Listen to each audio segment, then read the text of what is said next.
Naibalik na sa kanyang mga magulang ang baby na tinangay ng isang babaeng nagpanggap umanong nurse sa Amang Rodriguez Memorial Medical Center. May katulad ding tangka sa Tondo Medical Center. Ang modus, panoorin sa pagtutok ni Bernadette Reyes. Buhatin mo, Bea. Opo. Kailan kayo? Sa wakas, muling nayakap ng kanyang ina si Baby Ryu. Dito ka lang. Bagay na ipinagkait sa kanya simula nitong Biyernes, kung kailan dinukot ang baby ng isang babaeng nagpanggap na nurse sa Amang Rodriguez Memorial Medical Center. Ito kasi nakita ka rin sa... Habang emosyonal ang ina habang yakap si Baby Ryu, humahagulgol naman ang sospek sa presinto habang naghahabilin sa mga kamag-anak. Sinubukan namin siyang makausap pero hindi siya nagpaunlak. Bandang alas 11 ng gabi noong December 26, habang nakabihis ng pang-nurse, pinasok ng sospek ang kwarto kung nasaan ang biktima at nagtanong kung may mga sanggol pang hindi sumasailalim sa newborn screening. Sa pag-aakalang lehitimong nurse ng ospital ang sospek, pinagkatiwala ng nanay si Baby Ryu na ibabalik raw bago magtanghali kinabukasan. Pero hindi ibinalik ang sanggol. Agad nagsagwa ng operasyon ng pulisya para matunto ng sanggol. Sa pamamagitan ng mga CCTV, napag-alamang mula sa ospital, nagtungo sa isang mall ang babae bitbit ang sanggol. Mula naman doon, nagtungo ang suspect sa Rizal Medical Center sa Pasig. Dito siya sinundo ng isang lalaki na sinasabing boyfriend niya. Nakita rin po natin kung anong oras po din siya umalis dun sa RMC at kung ano po yung sasakyan ng kanyang sinakyan.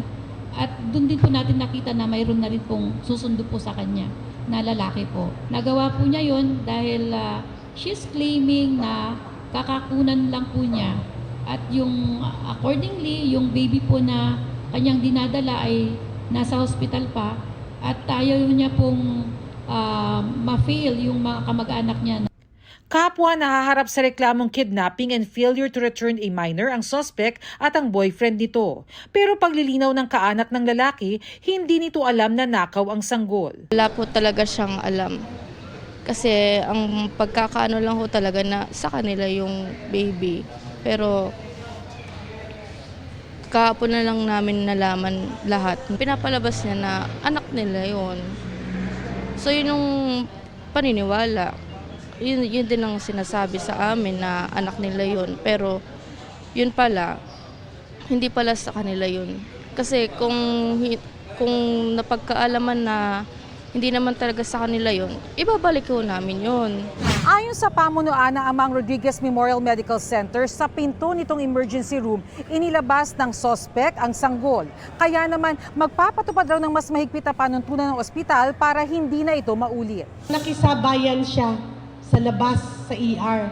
Kasi of course may commotion, maraming tao sa emergency room. We will heighten our measures for the protection. Yung isa sa in-implement ko, yung stricter na entry and exit.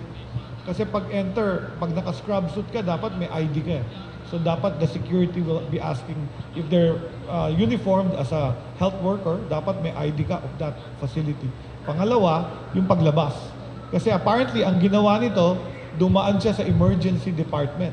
Kasi sa emergency department, hindi masyadong chine-check.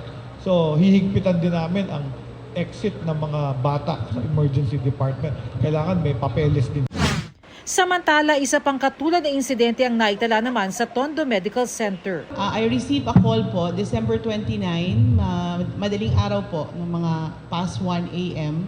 Ang sinabi po sa akin ng senior house officer, meron pong attempted kidnapping of a newborn. Ang nakahuli po ay yung isang nurse ko na nakita na niya na hawak na yung bata nung suspect. So hawak na po niya. Nung sinita niya, medyo nataranta yung babae, ibinalik sa nanay, tapos dali-daling umalis.